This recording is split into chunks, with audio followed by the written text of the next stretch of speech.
ఇలాంటి వ్యక్తిని నేను చాలాసార్లు చెప్పాను. అతను ఒక స్ప్లిట్ పర్సనాలిటీ, ఒక సైకో.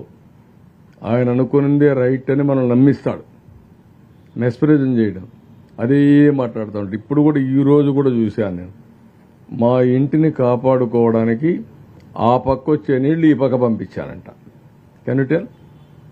బుద్ధి జ్ఞానం ఉందా? మీరు కూడా వినేవాళ్ళకి మీకు ఏమన్నా ఉందా? అలాంటి వ్యక్తులను సమాధానం చెప్పమని అడగడానికి మీకు మనసు వచ్చిందని అడుగుతున్నా. ఎందుకు అటువంటి చెత్త మనుషులతో స్పందించాలనా? కాదు,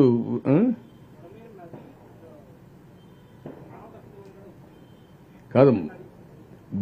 బుడమేరు నది అది ఒక వాగు, అది ఒక డ్రెయిన్కు నదికి డిఫరెంట్ తెలియని వాటిని ఏమంటాం? ఇంకా అలాంటి వ్యక్తిని మేము మాట్లాడుతున్నాం. ఇప్పుడు దానికి గేట్లు ఎత్తేసామంట, దానికి నీళ్లు ఈ పక్క నుంచి ఆ పక్క పంపించామంట.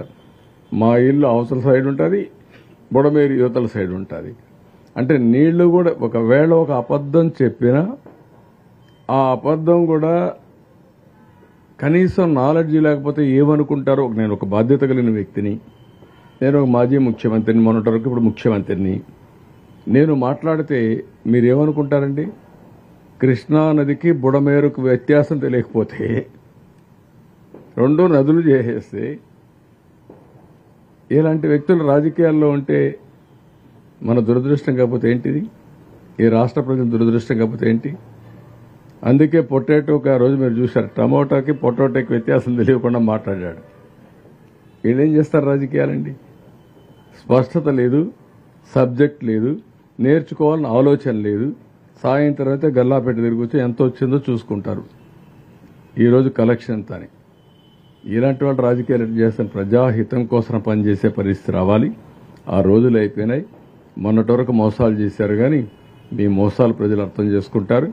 నాకు పని లేకుండా తిరుగుతున్నా, ఈయనకి ఎక్కువ పని అయిపోయి ఇంట్లో కూర్చొని ఎక్కడికక్కడ ఇది చేసే పరిస్థితికి వస్తున్నాడు. ఏమంటారు? వెళ్ళాడా? రేపు వెళ్తున్నాడా? పోస్ట్ పోన్ చేయలేదా? కాబట్టి ఆయనకి పని ఎక్కువ ఉంది కాబట్టి లండన్ పోతున్నాడు. మనందరికి పని లేదు కాబట్టి మీరు రిపోర్ట్ చేస్తున్నారు, నేను తిరిగి పనులు చేస్తున్నా.